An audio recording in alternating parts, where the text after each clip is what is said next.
In a statement just read on Saudi state television, Saudi Arabia confirms that the journalist Jamal Khashoggi is dead. Quickly want to go to CNN's Clarissa Ward. She's in Ankara, Turkey for us. She's following these late-breaking developments. I take it the Saudis, Clarissa, are now releasing a report on what they say happened to Jamal Khashoggi.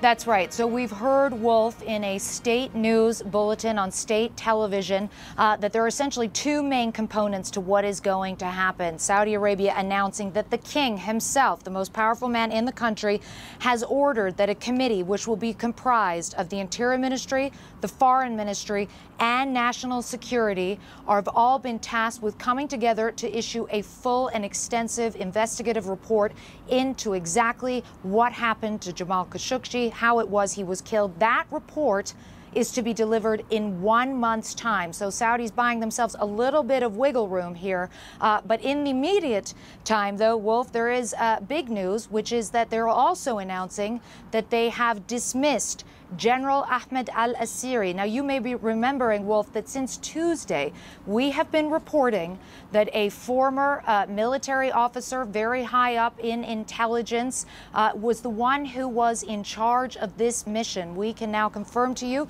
we did not name him out of an abundance of caution before. We can now confirm to you this is consistent with our reporting of the past 3 days. The man in question was Ahmed al-Asiri. He used to be the spokesperson for the coalition that was overseeing the campaign, the war in Yemen. He is well known to be part of the Crown Prince's inner circle. We can now confirm Saudi state television saying that General Ahmed al-Asiri has been relieved of his position. Wolf, this is a significant move.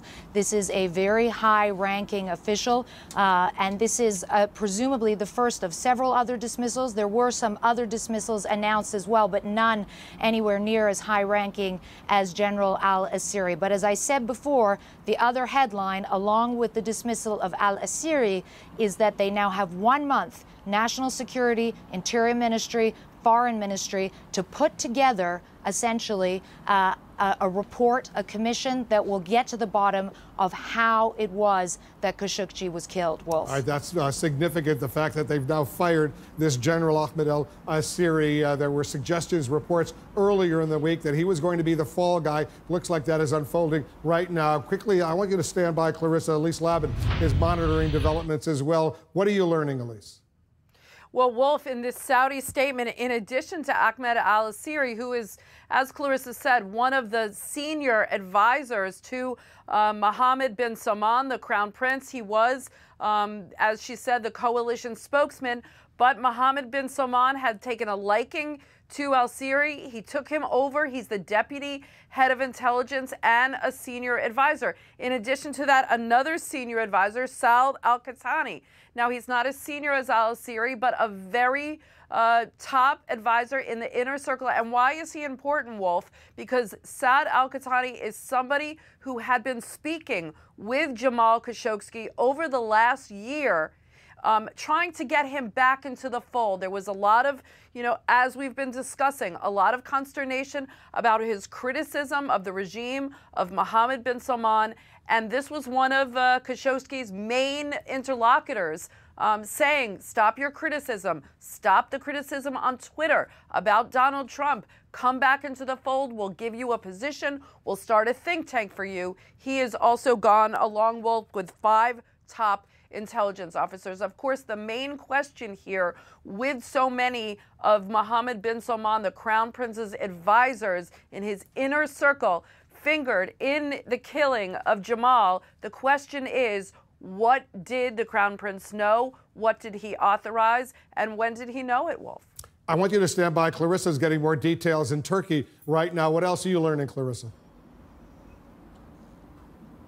So we're also learning, Wolf, that along with the dismissal of General Ahmed al-Asiri, which, as I pointed out before, is important for a number of reasons, 18 Saudi nationals have been detained. 18 Saudi nationals. One other thing I want to mention, Wolf, because it does bear mentioning to our U.S. audience, it is currently 1 in the morning in Saudi Arabia. Not uncommon to see these, to see major news being broken so late in the night in Saudi Arabia. I believe when it was announced that the Deputy Crown Prince Mohammed bin Salman would become the now Crown Prince, that announcement was made at 3 in the morning.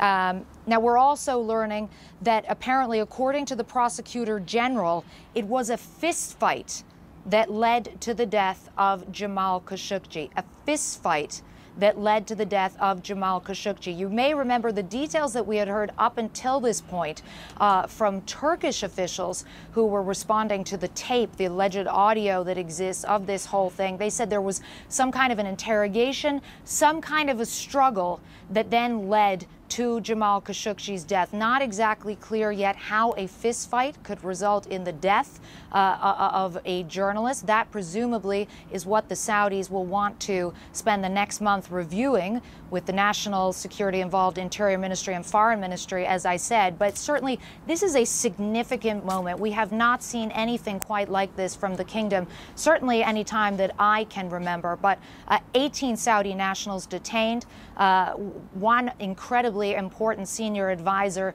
to the prince himself also dismissed from his position, and revelations now starting to come out as to exactly how, Wolf, Jamal Khashoggi died. I just want to be precise, Clarissa. 18 Saudi nationals now detained, meaning they've been arrested by the Saudi government. Does that include among the 18 General Ahmed al-Asiri and Saad al-Qahtani, these two very high-ranking Saudi officials?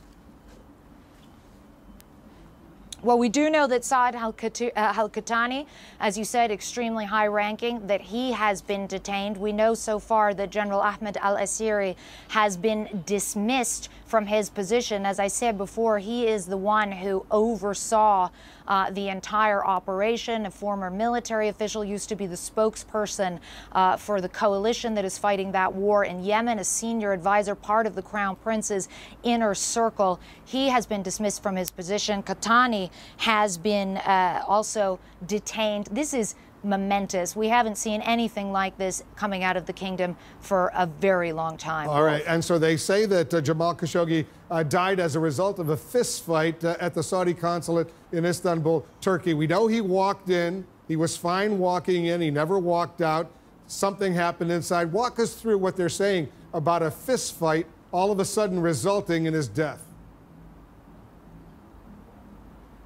Well, it's interesting, Wolf, because the Saudis have only really just begun to sketch out the bare bones of a narrative. They clearly want to buy themselves some more time by having this larger, more detailed report that won't come from a month. But if you think back to what we have been hearing from Turkish officials who have been sort of leaking elements of this audio tape that reportedly captured the entire event, what we heard again and again essentially was that Jamal Khashoggi walked in there essentially to do something as mundane as to renew, to get some paperwork that would show that he was single, that would allow him to marry his fiancée here in Turkey. He was quickly taken into another room. He was interrogated. There was some kind of violence that went on. The Saudis clearly categorizing that as a fistfight. Up until then, we had simply heard that it was some kind of a violent altercation. And then somehow, and this really is the missing link, somehow that ends with Jamal Khashoggi being dead, and according to Turkish officials, then his body being dismembered, cut into little pieces. And there are still a lot of questions, I should add, Wolf. Where is that body? That is the one thing Turkish officials will be wanting to know. It is something that this state news bulletin from Saudi Arabia does not appear to address. Where is the body? And still, of course, who gave the order for this operation? What was the express purpose of this operation? How does a fistfight end up with a dismembered journalist? Wolf? Especially when there were 15 Saudi nationals inside the consulate who were all flown over basically that day to deal with Jamal Khashoggi.